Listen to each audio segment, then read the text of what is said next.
आपण एक स्टोरी पाहू पहिल्यांदा. एक मुलगा होता जो तुमच्यासारखा दिसत होता, अधूनमधून शाळेत येत होता आणि अभ्यासही करत होता. पण अभ्यास करत असताना चांगला अभ्यास करत होता. अभ्यास करता करता बराच अभ्यास झाला, परीक्षेचे दिवस आले, पेपर सोडवला, पण परीक्षेमध्ये पाहिजे तेवढे मार्क्स मात्र त्याला आले नाही आणि तो त्या विषयात फेल झाला. आता अभ्यास करणारा विद्यार्थी तो फेल झाला. मग त्याच्या टीचरनं, त्याच्या आई वडिलांनी त्याला प्रोत्साहन दिलं, त्याला सांगितलं की नाही, तू घाबरून जाऊ नकोस, तू मेहनत कर, जास्तीत जास्त प्रॅक्टिस कर. त्या पोरानं जास्तीत जास्त प्रॅक्टिस केली आणि नंतरच्या काळामध्ये तो परीक्षेमध्ये चांगल्या मार्क्सनं पास झाला. आता हे जे काही मी तुम्हाला स्टोरी सांगितली, हिच्यामधून एक आपण शिकू शकतो की हार्ड वर्क जर जास्त केलो तर आयुष्यामध्ये आपण काही अचीव करू शकतो. पण इथं प्रत्येक गोष्ट अशी होती की तो एक मुलगा होता, तो हुशार होता, सगळ्या गोष्टी तो बरोबर होता, पण तरी परीक्षेमध्ये तो पाहिजे तसे मार्क्स मिळवू शकला नाही. यामधले जे सेंटेन्सेस तुम्हाला ऐकायला मिळतात हे सगळे कृती झालेले सेंटेन्स ऐकायला मिळतात. होता म्हणजे पास्ट टेन्स मधले ऐकायला मिळतात, पास्ट टेन्स मधले. पण हाच मुलगा भविष्यामध्ये डॉक्टर, इंजिनियर होईल, तो जास्तीत जास्त पैसे कमावेल, तो समाजामध्ये एक प्रतिष्ठित नागरिक म्हणून मोठा होईल, असे जेव्हा आपण सेंटेन्स वापरतो तेव्हा त्याच्यामध्ये एक गोष्ट आपल्याला बदल झाला होता की एका ठिकाणी पहिल्या सेंटेन्स मध्ये ऍक्शन कंप्लीट झालेली आहे आणि दुसऱ्यामध्ये ऍक्शन कंप्लीट व्हायची आहे, पण ती ऍक्शन, ती घटना भविष्यात घडणार आहे. आणि म्हणून जिथं ऍक्शन कंप्लीट झालेली असेल, it is called as the past tense, and where the action will बी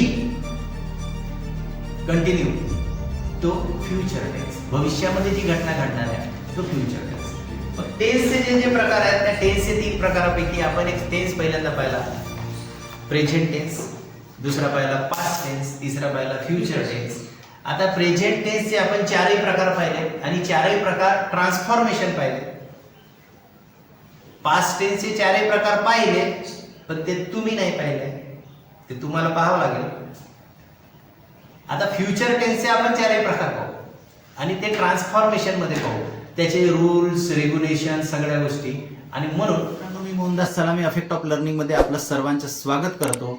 आणि चॅनलला फर्स्ट टाइम भेटत असाल तर लाईक, शेअर, सबस्क्राईब करायला मात्र विसरू नका आणि व्हिडिओ शेवटपर्यंत पहा, जेणेकरून तुम्हाला सगळ्या गोष्टी समजून जातील. आणि सगळ्यात शेवटी तुम्हाला कमेंट करायचं आहे की नेमकं व्हिडिओमध्ये तुम्हाला काय आवडलं आणि काय नवीन जाणवलं. तर चला सुरू करूया व्हिडिओला. आपण सुरुवात आता कशापासून करू? Transformation of future tenses. Professional grammar presentation, all 4 future tenses with rules and examples. All these things are contained in this PPT. Overview of future tenses. What is the overview? First, overview of future tense. आता future tense मध्ये कुठल्या 4 गोष्टी असतात. जसं आपण present tense मध्ये 4 parts पाहिले, past tense मध्ये 4 पार्ट पाहिले. ऍक्च्युअली तुम्हाला माहिती आहे आपण वारंवार रिपीट केलेल्या आहेत गोष्टी. तसेच फ्युचर टेन्स मध्ये 4 गोष्टी आणि म्हणूनच मग या जेव्हा यांची आपण बेरीज करतो तर 4 3 12, एकूण 12 टेन्सचा आपल्याला अभ्यास करायचा असतो. तर पहिला याच्यामध्ये सिंपल फ्युचर. पहिला कोणता आहे? Simple future. Second one is future continuous. Third one is future perfect. Fourth one is future perfect continuous. हा साधा सुद्धा असतो, हा कंटिन्युअस ऍक्शन मध्ये असतो, हा परफेक्ट क्रिया पूर्ण केलेली असते आणि हा दुसऱ्या आणि तिसऱ्या पासून हा चौथा तयार होतो, परफेक्ट कंटिन्युअस. असे 4 टेन्स आपल्याला आता याच्यामध्ये बघायचे. या 4 टेन्स मध्ये आपण काय शिकणार? तर हे फ्युचरचे आहे आणि जो चीज अभी हुई नहीं है, अभी हो नहीं रही है, जो होने वाली है. जसं तुम्ही इथं माझ्यासमोर बसलेला आहे, कोणी डॉक्टर बनेल, कोणी इंजिनियर बनेल, कोणी वकील बनेल, कोणी चहा विकू शकेल, कोणी भाजीपाला विकू शकेल, कोणी बिझनेसमॅन बनेल, कोणी काय बनेल. ती घडणार आहे गोष्ट. पण आता मात्र तुम्ही प्रेझेंट टेन्स मध्ये वर्गामध्ये बसून शिकत आहात. आणि म्हणून सिंपल फ्युचरचं स्ट्रक्चर काय असतं? सगळ्यात महत्त्वाची गोष्ट, सिंपल फ्युचरचं स्ट्रक्चर काय असतो, रचना काय असते त्याची? तर सिंपल फ्युचरची रचना आहे अफर्मेटिव्ह मध्ये, निगेटिव्ह मध्ये आणि इंटरॉगेटिव्ह मध्ये. कशी असते? अफर्मेटिव्ह म्हणजे होकारार्थीमध्ये एखादी होकारार्थी वाक्य असेल तर त्याची रचना कशी असेल, तर तिथं पहिल्यांदा सब्जेक्ट, नंतर विल प्लस V1. V1 म्हणजे क्रियापदाची मूळ रूप आहे. इथं आपल्या नेहमीचे उदाहरण जर आपण घ्यायचं घेतलं, go, went, gone. V1, V2, V3. Negative मध्ये सब्जेक्ट असेल, हा विल ॲज इट इज जसा आहे तसाच असेल, पण त्याच्या समोर एक नॉट येऊन तिथं उडी मारणार. तो त्याच्या समोर उडी मारेल आणि तो त्याच्या समोर प्रेझेंट होईल.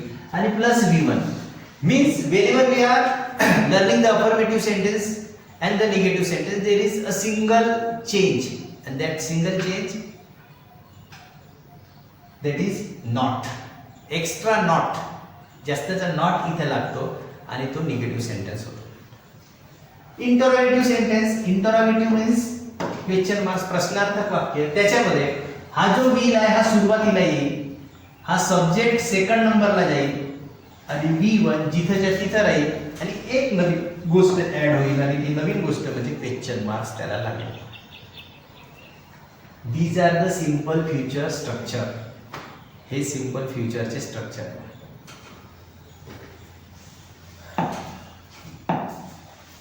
Simple future rules. आता सिंपल फ्युचरचे रूल्स कोणकोणते, कसं ओळखायचं, कशा पद्धतीने त्या सगळ्या गोष्टी चेंज करायच्या. Used for decision made at the moment. त्याचा रूल पहिला, डिसिजन एखादं घ्यायचं असेल त्याच्यासाठी वापरला जातो. दुसरा, used for promises and prediction. मी उद्या तुझ्या सोबत गावाला येणार, मी उद्या तुला नाश्ता चाहतो. प्रॉमिस, वचन. दिल्या घेतल्या वचनाची शपथ तुला आहे. तशासारखं नाही का, आपण तू उद्या शाळेत ये, मी पण उद्या शाळेत येणार आहे, मग दोघेही शाळेमध्ये आपण एखाद्या विषयावर चांगली चर्चा करू. प्रॉमिस. आणि दुसऱ्या दिवशी एक येतच नाही शाळेत, एकाला बोलावलं दुसरा येतच नाही, येतो म्हणून सांग. Promise and prediction. प्रेडिक्शन म्हणजे क्या होने वाला आहे, तो एखादा ज्योतिषी येतो तुमच्या जवळ आणि भविष्य सांगणार, तुमचे आयुष्य सांगणार, भविष्य सांगणार, तुमचा हात दाखवा बघू तुमच्या जीवनामध्ये खूप साऱ्या गोष्टी झालेल्या आहेत आणि तुमच्या जीवनामध्ये खूप काही होणार आहे. कल क्या होने वाला किसने देखा है. पण तो सांगतो आणि माणसाला असं वाटते की नाही बरोबर आहे, भविष्यामध्ये काहीतरी माझ्यासोबत चांगलं होणार आहे म्हणून आपण हात दाखवतो, प्रेडिक्शन करतो. तो प्रेडिक्शन ऐसा होने वाला है, दुनिया डुबने वाली है, माणसाच्या मनात भीती निर्माण करतो. फ्युचर टेस्ट मध्ये प्रेडिक्शन असते. Next, shall used with I and we. Formal, formal असेल तर शॉल वापरला जातो, पण हल्लीच्या काळामध्ये मॅक्झिमम विलचा वापर जास्तीत जास्त प्रमाणात केला जातो. एवढ्या गोष्टी रूल्स मध्ये येतात. आता एक्झाम्पल्स पाहू आपण. Simple फ्युचरचे 5 examples. एक्झाम्पल्स वरनं आपल्या लक्षात येऊ दे की सिंपल फ्युचर काय असतो, क्या चीज है, क्या बना है simple future. First, she will complete the work. She is here subject. Will extra will plus complete verb and the verb object. Means what will be the simple future structure? Subject plus will plus V1 plus object plus extra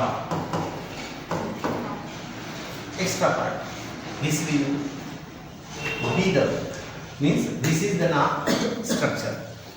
Next, I will help you. हा सोपा असतो तसा ओळखाय. इथं will लावला, help you, future tense. इथं पण they will visit Mumbai. He will win the match. We shall overcome.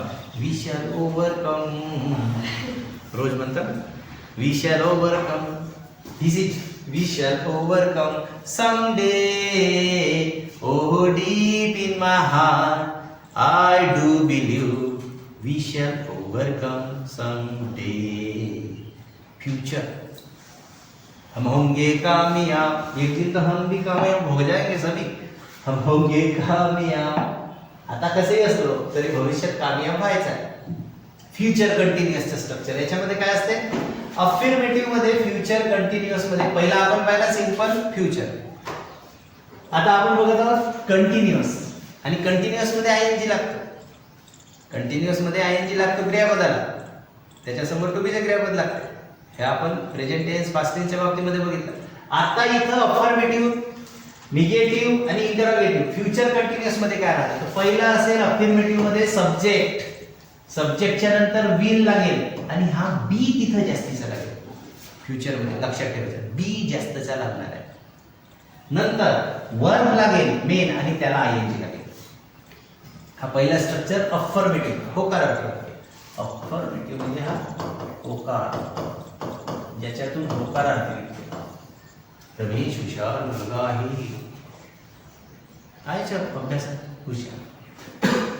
Negative नकारार्थी वाक्यामध्ये काय फरक काही जास्त नसतं. पहा सब्जेक्टच्या सब्जेक्ट आहे, विलच्या ठिकाणी विल आहे, पण या विलच्या जवळ नॉट येऊन ट्रान्सफर आहे. आणि नंतर त्याच्या समोर हा बी आहे तसाच आहे, प्लस आहे तसाच आहे, बी प्लस आयएनजी जसं तसं आहे.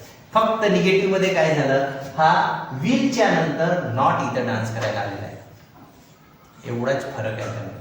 नंतर इंटरोगेटिव्ह मध्ये, इंटरोगेटिव्ह म्हणजे प्रश्न विचारला जातो. इंटरोगेटिव्ह मध्ये काय, जसं आपण याच्या आधी सिंपल मध्ये पाहिलं तसंच इथं. आता हा सेकंड नंबर बसणारा विल, याला चान्स मिळाला, हा एक नंबरवर आला. वी शॅल ओव्हरकम, इसने ओव्हरकम कर दिया इसको. हा एक नंबरवर आला. त्याच्यानंतर हा एक नंबरचा या विलने याला 2 नंबरवर ठेवलं, तू इथं राहा. इंटरोगेटिव्ह मध्ये सेकंड नंबरवर ठेवलं. आणि त्याच्यानंतर हा जो बी होता 3 नंबरवरचा, तो तिथंच आहे, तू कुठंच जाऊ नको, तिथंच थांब. आणि पुन्हा वर्ब, त्यालाही सांगितलं तू कुठंच जाऊ नको, इथंच थांब. आणि याला सुद्धा 4 नंबरवर बी प्लस आयएनजी ठेवलं. पण एक मात्र इथं तांडव करायला जास्तीचा आला, आणि तो म्हणजे प्रश्नार्थक चिन्ह. दिस is the change in interrogative. हा इंटरोगेटिव्ह मध्ये फरक आहे. कोणता इंटरोगेटिव्ह, फ्युचर कंटिन्युअस स्ट्रक्चर मधला इंटरोगेटिव्ह मधला फरक. आता याच्या आधी आपण पाहिलं की त्याचे स्ट्रक्चर, रचना कशी होती. आता इथे आपण पाहणार आहोत त्याचं रूल्स कोणकोणते आहेत. कसे आहेत रूल्स, का ज्या माध्यमातून आपण action in progress at specific time in future. Action he progress मध्ये असते, म्हणजे उन्नती होत असते तिच्यात. ऐसी ऐसे ऐसे ऐसे ऐसी ऊपर चलती रहती है, ऐसी नीचे नहीं आती. कहाँ जा रही है, ऊपर जा रही है, यानी आगे जा रही है, ये है एक्शन. दूसरा, पोलाइट इंक्वायरीज अबाउट प्लान्स. सामने में क्या होने वाला है इसकी इंक्वायरी की जाती है, इसमें याच्यामध्ये याची इंक्वायरी केली जाते. रूल्स मध्ये ह्या गोष्टी असतात. त्याच्यानंतर आहे फ्युचर कंटिन्युअसचे आपण आता काही एक्झाम्पल पाहू. Future continuous 5 examples are given here. She will be studying at 8 PM. ती 8 वाजता अभ्यास करत असेल रात्री. आता करताय का नाही, पण ते करत असेल जेव्हा तू तिच्या जवळ जाशील तेव्हा. कशासाठी, पुस्तक मागायला जाशील तेव्हा ती अभ्यास करत असेल, मग देईल का पुस्तक, ती देणार नाही. आणि म्हणून शी विल बी म्हणजे काय, ऍक्शन दाखवत आहे की फ्युचर मध्ये ती अभ्यास करत असेल. I will be travelling tomorrow. मी उद्या प्रवास करत असेल. उद्या माझ्याकडे येऊ नको, उद्या मी प्रवासात असेल.